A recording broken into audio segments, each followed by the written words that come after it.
Thanks and welcome to the 1 p.m. Baluga News with Kejang Henry Atembe and Monique Nawusifot. Good day. Good day, Henri Kejang Atembe. Mesdames et messieurs, bonjour, bienvenue à ce rendez-vous de l'information bilingue sur Canal 2 International. Les titres à la une.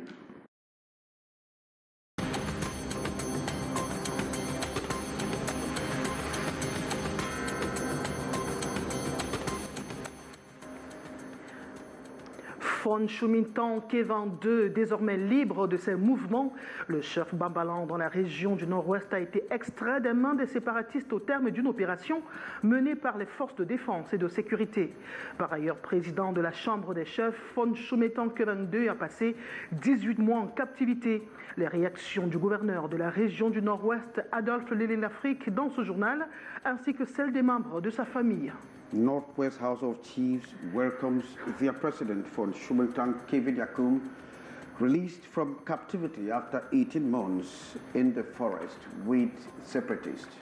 Un soulèvement social fait 9 morts au Sénégal. C'est le bilan d'un affrontement entre l'armée et les partisans du leader de l'opposition Ousmane Sonko. Des heurts qui interviennent au lendemain de sa condamnation à 2 ans d'emprisonnement ferme pour des questions de mœurs. L'opposition y voit une stratégie d'écartement du principal challenger de Macky Sall à la prochaine présidentielle qui s'annonce. US President Joe Biden falls at Air Force Academy graduation ceremony. Fetus will be in a second. Top stories.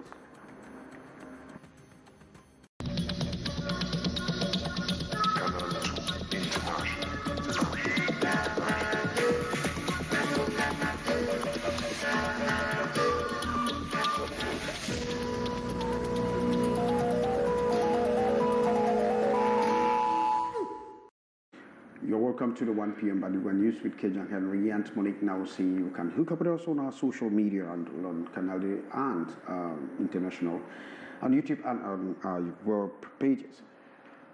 Von Kevin Yakum, the president of the Northwest House of Chiefs, is now free, and of course preparations are breezing up to receive him by his peers in the Northwest, Monique. Eh bien, après 1 an et 6 mois en captivité, le chef de Bambalan est libre depuis hier. L'annonce a été faite par le gouverneur de la région du Nord-Ouest, Adolphe Lélé-Lafrique. Fon Chomintan Kevin II a été kidnappé par des combattants séparatistes armés dans son propre village Bambalan, alors qu'il était en voyage pour présider des activités culturelles en décembre 2021. Selon les rapports, il a été libéré sain et sauf au cours d'une opération menée par les forces de défense et de sécurité entre Kumbo et Mbiane dans la division de Mbouy, loin de Bambalan où l'on croit depuis longtemps qu'il est détenu. La localité de sa libération partageant des frontières communes avec la région de l'Ouest, le Fon est également président de la Chambre des chefs du Nord-Ouest. Il a été amené dans la région de l'Ouest d'où il devrait être transporté à Bamenda dans les jours ou les heures à venir. Sa libération intervient justement quelques jours à peine qu'un de ses sujets, un fervent combattant séparatiste et frère cadet du redouté pseudo-général séparatiste Nopiti China Rambo, se soit rendu aux forces de défense et de sécurité et soit actuellement détenu au camp du Bir à Bamenda avec sa paire de filles jumelles. Je vous propose des réactions compilées par notre correspondant Annie Collins dans la région du Nord-Ouest. Oui, je suis très content et ma réaction est positive au contre de cette réaction des forces de l'ordre, ce qu'ils ont fait. Je me félicite. Là où nous sommes à la résidence du fond de Bambalan pour lui attendre à son arrivée, avec tous les fonds que vous voyez présents ici. Et vous ne savez pas que ça pouvait nous arriver aujourd'hui parce que, pour moi, il est la seule personne qui a fait 1 an, 5 mois dans la captivité, dans ces crises. Donc aujourd'hui, comme nous sommes dans sa résidence, nous sommes contents. En plus, pour remercier Dieu, on dit remercier, on doit remercier aussi l'administration. disons, l'administration civile, l'administration militaire, pour le boulot qu'ils ont fait très très bien pour nous. Parce que parfois des choses comme ça, il y aura des victimes. Vous venez de suivre les membres de la famille du chef Kevin Choumentan. Eh bien, à la suite de ce journal, nous nous intéressons à l'état de la route de la nationale numéro 5. C'est désormais avec la peur au ventre que les usagers empruntent cette route. Eh bien, ce qui jadis était appelé le goudron est dans un état de délabrement avancé. Les usagers ainsi que les automobilistes appellent l'État à l'aide dans l'urgence. De Barionda, Luciano Ndiakodoudou. Pour rallier la ville de Bafoussam, dans la région de l'Ouest, à la métropole économique d'Ouala, chef-lieu de la région du littoral, à moto ou à voiture, il faut désormais s'armer de patience. Jadis, un tronçon de 1h30 entre Loum et Douala et environ 4 heures de temps partant de Douala pour Bafoussam, il faut mettre des heures durant désormais, voire même toute une journée, à cause des nids de poules et des crevasses ça et là sur la chaussée. J'ai failli ma peau ici sur la route entre Loum, Ndjombe, Penja, Mbanga, Douala. Il y a des conséquences qui peuvent survenir. Ça peut se comprendre que certaines personnes le déduisent comme un axe de la mort. De nombreux cas d'accidents déjà enregistrés à nos jours, dus à son étroitesse et son état piteux, font peur aux usagers et freinent le trafic sur cet axe routier. À Mbanga, il y a eu même certains trucs qui a eu même à tuer, puisque le camion se déviait ensemble avec les bexétineurs. Même les voitures laissent le goudron pour ne pas passer, pour passer plutôt au trottoir. Donc même les piétons n'ont même plus la place pour passer ici. Et puis voilà maintenant les péages qu'on est en train de mettre sur la route. Et vraiment, il fallait commencer par ça avant d'arriver au péage. Avec l'arrivée du péage automatique, qui est une avancée sur le plan du développement des infrastructures routières, les usagers appellent l'attention du gouvernement quant à la réfection de ce macadam qui n'est plus que l'ombre de lui-même et qui a déjà fait un bilan lourd en termes de pertes en vies humaines depuis sa construction.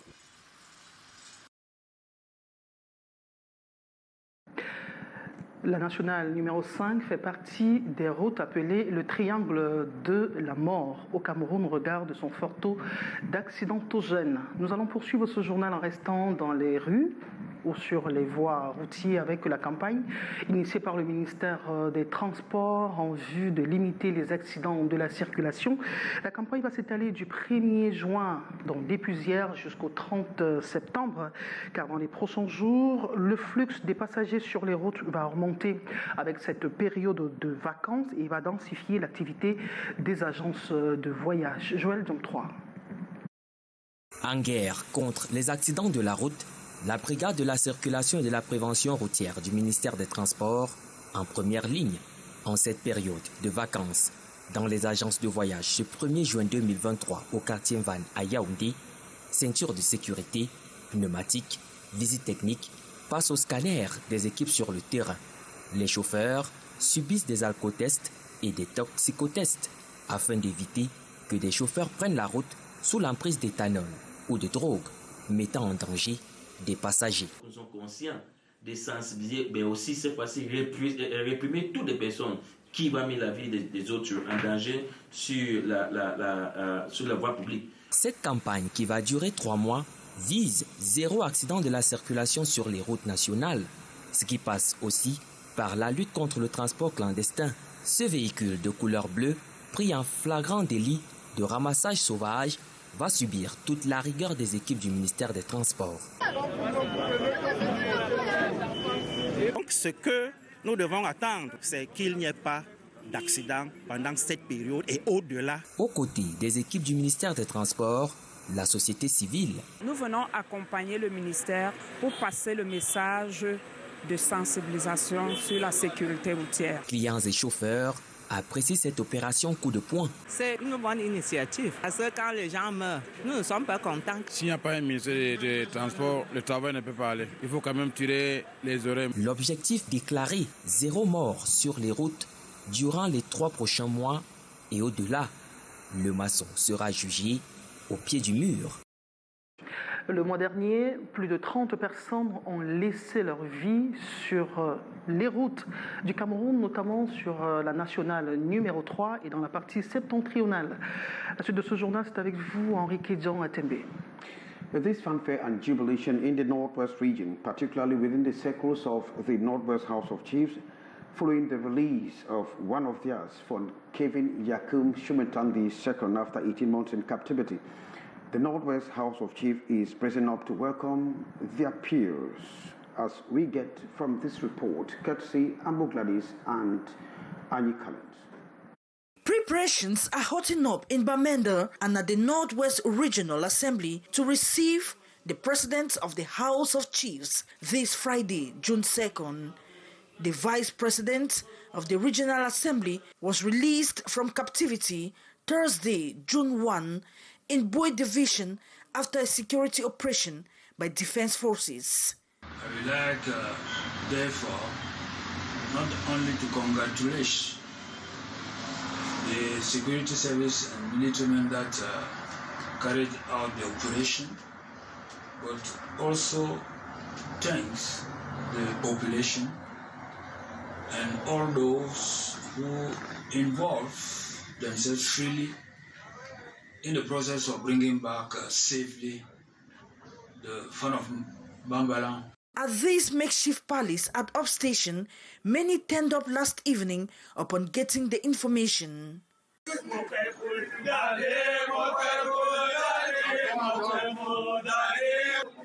We are all gathered here waiting for him to come, so that our eyes can actually see. We've gone through a lot of deceit in the media. This time we want to be Thomas. We want to see him arrive. Then we can go home. At the Regional Assembly, the hall is set to see the person who has been absent for 1 year, 6 months. He had a vision for the region. We cannot leave his region with his dream without him.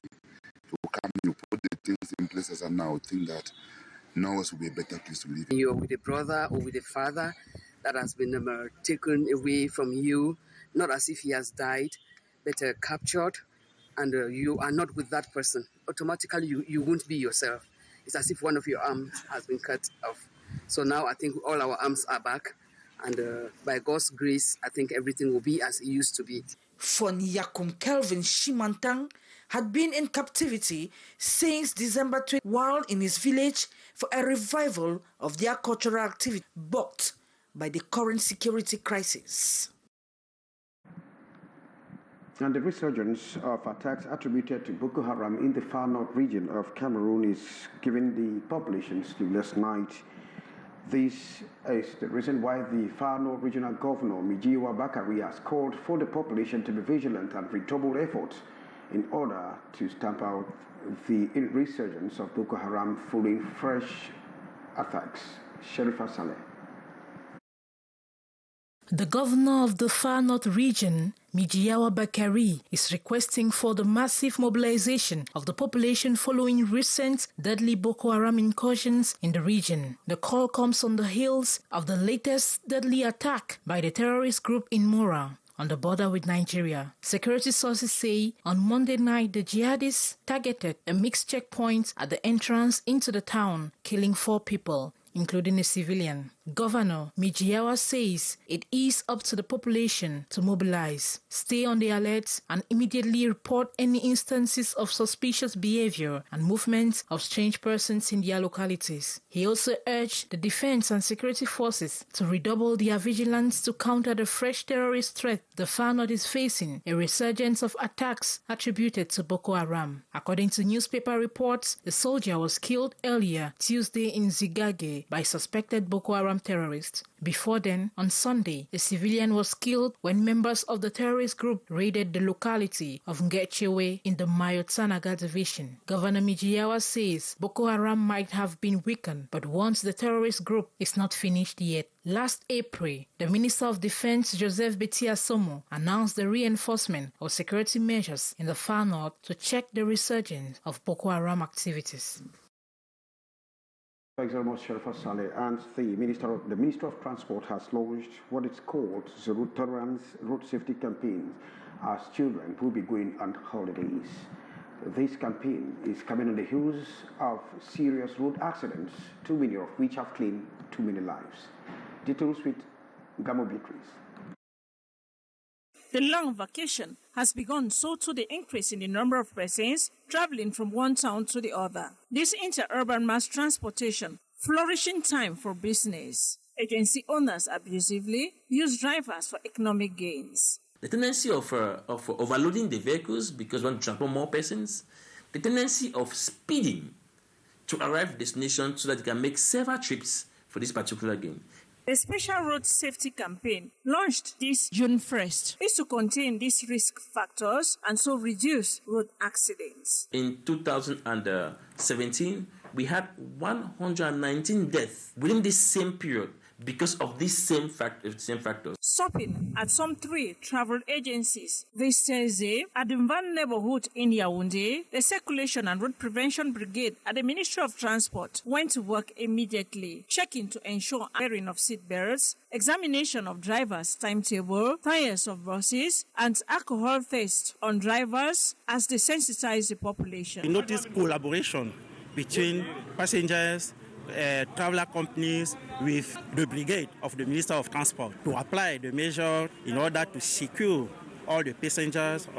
Saluted and appreciated by the drivers. During this period, June 1st to September 30th, the first phase of the campaign, there will be a special emphasis on the control of the quality, that is the roadworthiness of the vehicles for interurban mass transportation companies and even private cars plying our highways. One aspect that's going to be very present during this special road safety campaign is that there will be zero tolerance. There are going to be very severe sanctions. The road safety campaign is in collaboration with the forces of law and order and even civil society actors.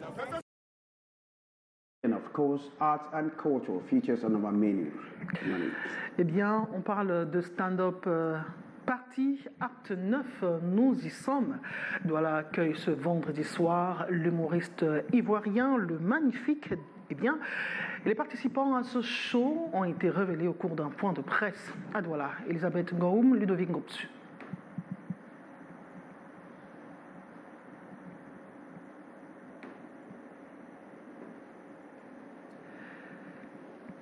Eh bien, on nous signale stand-up party, acte 9. À l'antenne, Elisabeth Ngoum.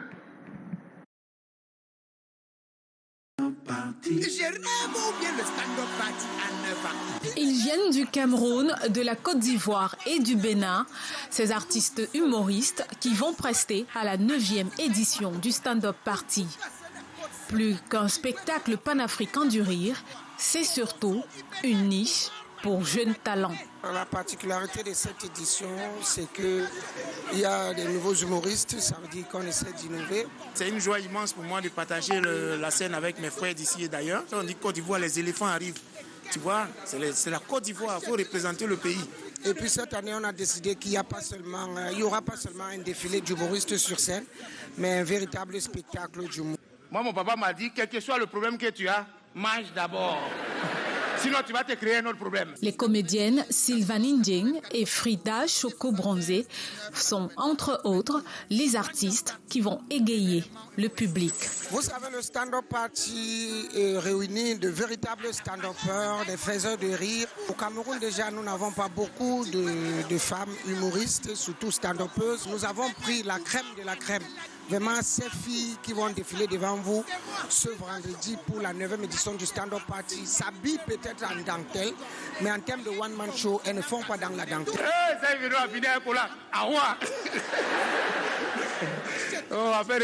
Vraiment, c'est pas facile. Le stand-up party, une initiative de l'humoriste Marcos qui vise à célébrer l'unité culturelle de l'Afrique. Nous restons en culture pour constater la rareté des salles de cinéma, presque la quasi-absence, et face à ce phénomène qui dure depuis plusieurs années au Cameroun, les producteurs culturels ont décidé de sauver le cinéma camerounais en s'appuyant sur les médias classiques et les nouveaux médias. Junior Roussin. La disparition des salles de cinéma au Cameroun est une pilule amère à avaler dans le milieu culturel. Le Cameroun a perdu 98 salles. C'est énorme. C'est énorme pour qu'une économie du cinéma camerounais existe. C'est énorme. Les films camerounais sont plus ou moins consommés, mais hors des salles de cinéma pour la plupart. Aujourd'hui, les nouveaux médias comme le téléphone, Internet et même les festivals sont une opportunité à saisir pour la vie du cinéma et sa rentabilité. L'économie de cette affaire, nous ne l'avons pas maîtrisée. Et c'est de ça qu'il s'agit. C'est-à-dire comment on fait entre la disparition des salles, les festivals qui animent les espaces culturels et les nouveaux médias dans nos mains enfermés. Que devient la création culturelle dans tout ça? C'est ça la vraie question.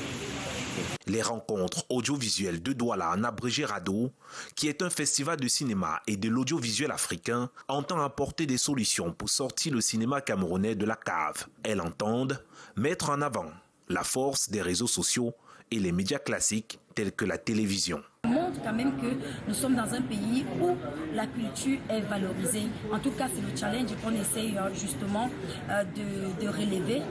Démontrer aux yeux du monde que la culture n'est pas lettre morte au Cameroun. Du 2 au 9 juin 2023 à Douala, les films issus des palmarès des festivals que sont le FESPACO, le Festival de Carthage et le Festival Vue d'Afrique Montréal seront valorisés avec en bonus les 10 meilleurs films camerounais retenus par le RADO. Nous continuons avec Gaz du Cameroun, Henrique Djantembe. The government of Cameroon, through the Ministry of Trade, has asked Gaz du Cameroun to make sure it drops down the 20% increase in the price of its product. In fact, this follows the unilateral augmentation of the price by Gaz du Cameroun on grounds that it is struggling to curb production cost.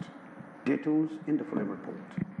The unilateral decision by Gaz du Cameroun to increase price of natural gas has hit the rock as Trade Minister has called on the failure of Victoria Oil and Gas to drop the 20% increase. What could be the reason behind such a decision to increase the prices? Once the state has fixed the price, everybody dealing with those products will have to align to the regulated price. Now, with the inflation increasing every day, prices of everything going up, if the company discovers that they cannot succeed, they cannot make profits at the level of the prices now, they cannot on their own go to increase the price beyond what the state has regulated. But according to Gaz du Cameroun, the reason for the hike are twofold. Firstly, they banked the argument on production cost. Another reason is that Gaz du Cameroun is going through financial problems as it is owing huge debts to its shareholders. With changes over time, the prices of their raw materials, of the things that they use to produce the final product, their own prices also go up. So if at the time that those prices were fixed, they were low, and today they are now above the normal level, then it is just that time and again the state will go back to the drawing board and then increase as inflation increases. This situation has caused a trouble at the London stock market where it is listed. The present financial performance of Gaz du Cameroun has posed a big risk to many companies that depend on it for their production. And we talk health this time. The Bamayo District Hospital is now the center, or has become a fistula repair center for the past 1 week. About 12 patients have seen their situation come to normal following the disgraceful stigma they have been going through. Some 20,000 women in Cameroon are known to be suffering from this obstetric fistula, as we hear from you, Beatrice Ngamo. Surgical room here at the Bamayo District Hospital. Medical personnel in a full obstetric fistula repair operation session. Their mission: to repair the hole that has fixed itself between the birth canal and bladder or rectum, or both, resulting in the patients leaking out uncontrollably urine and feces through the vagina. The women are not only exposed to frequent infections, but stigmatized, especially with the other around them. Social isolation, depression, deepening poverty, their new lifestyles. The cause of obstetric fistula is multiple. Among them, prolonged obstructed labor without access to timely, highly. Et cette fistule également intervient chez les jeunes adolescents. Parfois, ce sont des filles qui se marient très tôt, et ce qui fait qu'elles n'ont pas encore fini leur croissance. On voit également la fistule obstétricale dans des familles pauvres et à la malnutrition, ou bien parfois dans des endroits où on ne peut pas faire une césarienne d'urgence. Despite the fact that obstetric fistula is almost entirely preventable through proper maternity care, and if it does occur, simple surgery like here can repair the situation, many don't know about the latter or cannot afford the treatment. The free repair campaign, 1 week already at the Marmayo District Hospital in the Central Region, is to help these patients. This far, 12 have seen their shame and fear redressed and are presently receiving medical care. The campaign runs till the 4th of this month. Invitation still open. Ceux qui vont nous écouter pourront se présenter à l'hôpital du district de Mbalmayo pour se faire réparer gratuitement. This surgical repair and social reintegration is a global engagement of hope to the about 20,000 obstetric fistula patients in hiding here in Cameroon. Now let's talk football with you, Monique. Sport football, justement, Henrique Jean Atembe, les 22 Lions qui vont prendre part au match amical Cameroun-Mexique sont connus. Le manager et sélectionneur Rigobert Song-Banak a rendu publique cette liste hier lors d'une conférence de presse au centre technique de l'Africa Foot à Yaoundé. Daniel Agnès-Boudjier, il relit la liste pour nous. Brisson Doigt fait son grand retour en sélection nationale après 3 années d'absence. Le champion d'Afrique 2017 sera de l'expédition du 10 juin prochain en Californie pour le match amical contre le Mexique. Il figure dans la liste des 22 rendus publics ce 1er juin par Rigobert Song. Fabrice, je pense que a le potentiel, a démontré déjà depuis quelque temps qu'il est opérationnel. Moi, je joue plus sur les statistiques. Je pense qu'il faut lui donner sa chance et on verra bien la suite. Il est aux côtés de Davis Epassi et Marcelin Babi dans les buts. En défense, Enzo Chato fera son baptême de feu en sélection aux côtés de Nicolas Nkoulou, Faye Collins, Noou Tolo, Olivier Baizo et Oumar Gonzalez. Dans la charnière centrale, l'on retrouve Martin Onla, Koundé Malang, Jean Onana, Olivier Kemen, Olivier Cham et Benjamin Elio. Toko Ekambi est bien présent en attaque avec Brian Bemo, Moumine Gamale, Ignatius Ganago, Gom Bekeli et Stéphane Baoken. Les absences de cadres comme Vincent Aboubakar, Choupo-Moting ou encore Zambo Anguissa, expliquées par le coach. Aboubakar, il joue un match important, le 7. Je me vois mal pourquoi est-ce qu'un match qui est important pour lui, le 7, et que je fasse venir un cadre qui va partir le 8 pour arriver le 9 et jouer le 10. Maxime, vous l'avez constaté vous-même, qui a été toujours blessé ces derniers temps. Je pense que ces joueurs ont tellement joué cette saison avec cette impression et à un moment donné, il faut que le corps se repose. Les 22 joueurs rentrent en stage ce 6 juin en Californie aux États-Unis avant le match du 11 à 3h du matin contre le Mexique. La 3e confrontation de l'histoire entre les deux sélections. Information hors de nos frontières, situation particulièrement tendue au Sénégal. Des heurts opposent l'armée aux partisans du leader de l'opposition Ousmane Sonko. Bilan 9 morts pour l'instant selon le gouvernement sénégalais. Des affrontements qui interviennent juste après sa condamnation hier à 2 ans de prison ferme. Selon le ministre de la Justice, Ousmane Sonko peut être arrêté à tout moment. Rappelons également que cette crise intervient également dans un contexte où le président Macky Sall a ouvert depuis quelques jours dans le pays un dialogue national. Nous y reviendrons. On va tout droit aux États-Unis, Henrique Jean Atembe. US President Joe Biden actually trips and falls on stage at a US Air Force Academy graduation ceremony while giving out diplomats. President Biden is known to have tripped on the sandbag after handing a diploma. However, the White House says he is doing fine, as there was a sandbag on stage while he was shaking hands. That is coming from Laborde, U.S. White House Communications Director. And that brings us to the end of this Friday edition of the News. 1 p.m. We have been Kejan Henry at Timbiant Morning. Now, thanking you for being there with us throughout the week. Happy weekend, Monique. I wish you a wonderful weekend, my co-présentateur. Mesdames, Messieurs, merci de nous avoir suivis depuis lundi. C'est la dernière édition du 13h bilingue de cette semaine. Nous serons à nouveau des vôtres lundi prochain à 13h avec le même bonheur. Portez-vous bien et restez en compagnie des programmes du Canal 2 International qui se poursuivent.